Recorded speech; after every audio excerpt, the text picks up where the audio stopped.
জীবন কখন কিভাবে যে বদলে যায় আসলে আমরা কেউ কিন্তু বলতে পারি না।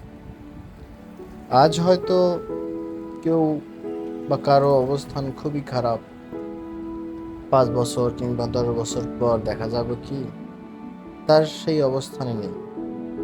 হয়তো সে যদি সৎভাবে চেষ্টা করে তাহলে দেখা যাবে যে সে অনেক দূর আগায় গেছে। কিন্তু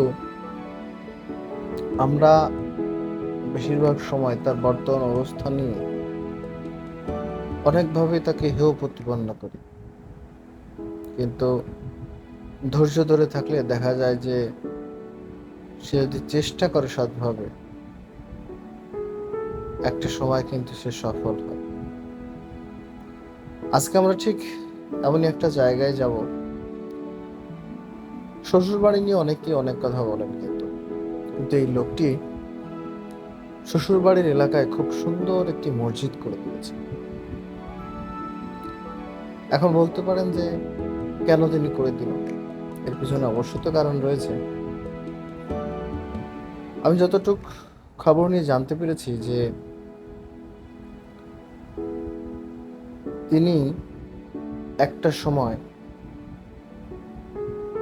খুবই খারাপ অবস্থানে ছিল বলা যায়। খারাপ অবস্থান বলতে মানে সে যখন শূন্য থেকে শুরু করে তখন তাকে খুবই সাপোর্ট দিয়েছিল।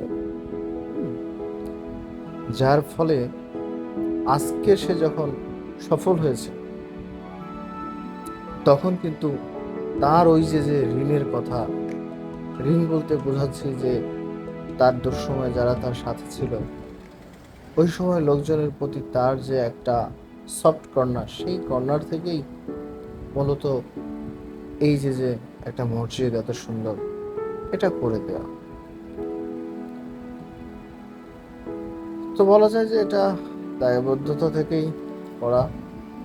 কারণ হচ্ছে কি, আপনার বিপদে যখন কেউ পাশে থাকবে, চেষ্টা করবেন, আপনি যখন সফল হবেন বা সেই দুঃসময়টা কেটে যাবে, সুসময়ের সময় তাদেরকে মনে রাখা এবং তাদের জন্য কোনো না কোনোভাবে বিপদে তাদের সাপোর্ট করা, যেন তারাও তাদের অবস্থান থেকে একটু ভালো হতে পারে।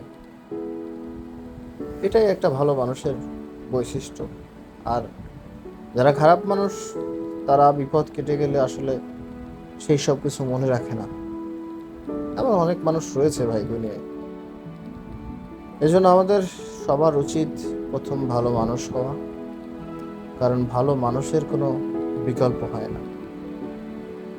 এই যে যে সুন্দর মসজিদটি করা হয়েছে আসলেই খুব সুন্দর।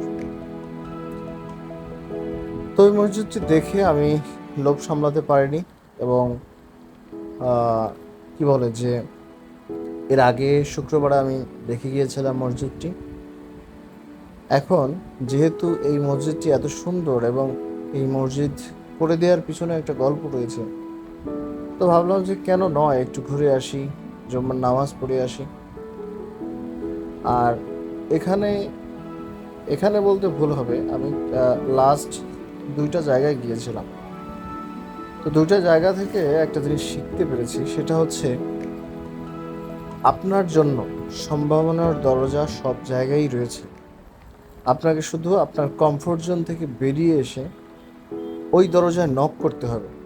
নক করতে করতে আপনার জন্য যেইটি সবচেয়ে পারফেক্ট, মানে সম্ভাবনার দুয়ার যেটা বলা হয়, সেই দুয়ারটি অবশ্যই খুলে যাবে এবং আপনি একটা নতুন দিগন্ত, নতুন সম্ভাবনা, নতুন যাত্রার পথে এগিয়ে যেতে পারবেন।